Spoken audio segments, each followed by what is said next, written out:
Tafadhali, ili uweze kuwa mtu wa kwanza kutazama video zetu, bonyeza maandishi yaliyoandikwa subscribe hapo chini ya video hii, na kisha itakuja alama ya kengele, nayo utaibonyeza mara moja, na utakuwa umejihakikishia kuwa mwanafamilia wetu na autopitwa na taarifa mbalimbali zinazohusu mastaa ndani na nje ya nchi ya Tanzania.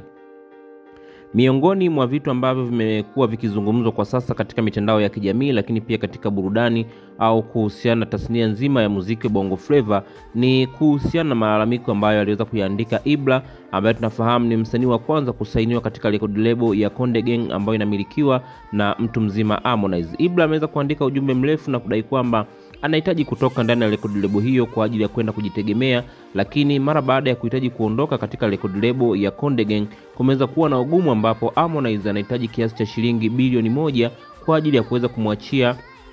msanii huyo. Sasa tunakumbuka siku kadhaa zilizopita Ibra aliweza kuweka bandiko hilo kupitia mtandao wake wa kijamii wa Instagram, huku akiambatanisha na namba ya lipa namba ya Yas, akiweza kuomba michango kwa Watanzania waweze kumsaidia ili aweze kupata kiasi cha pesa kuweza kuilipa record label ya Konde Gang ili aweze kuondoka ndani ya record label hiyo kwa ajili ya kuanza kufanya kazi zake binafsi. Sasa ujumbe huo uliweza kuwagusa watu wengi sana ambao wamekuwa wakipenda muziki mzuri, hususan wale ambao wamekuwa wakisupport record label ya Konde Gang, huku wakidai kwamba Harmonize ni muda ambao umefika sasa anatakiwa kukaa na kijana chini ili aweze kumwachia na kumbariki akafanye kazi zake binafsi, kutokana na kwamba kiasi cha pesa hawezi kuwa nacho na hawezi kukilipa, kwani ni kiasi kikubwa cha pesa ambacho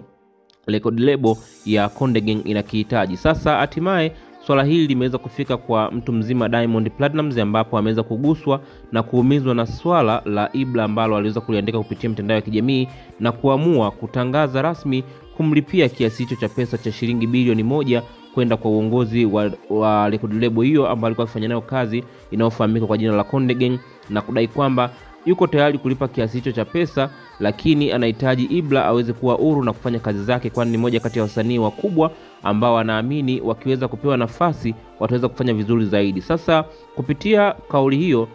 Ibra ameweza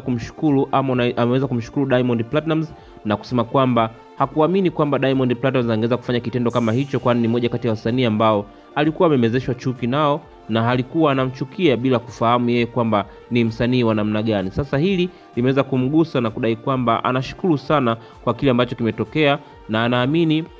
kwa kufanya hivyo, akilipa deni hilo, basi atakuwa na deni kubwa sana la kuweza kumlipa Diamond Platnumz, ikiwemo kuweza kufanya naye kazi, lakini pia hata kama itampendeza kuweza kumsajili katika record label ya WCB Wasafi, kwani tumekuwa tukishuhudia wasanii wengi ambao wamekuwa wakifanya kazi na Wasafi wakifanya vizuri. Wewe kama shabiki unalipi la kuzungumza? Bonyeza maandishi mekundu yaliyoandikwa subscribe hapo chini ya video hii. Asante.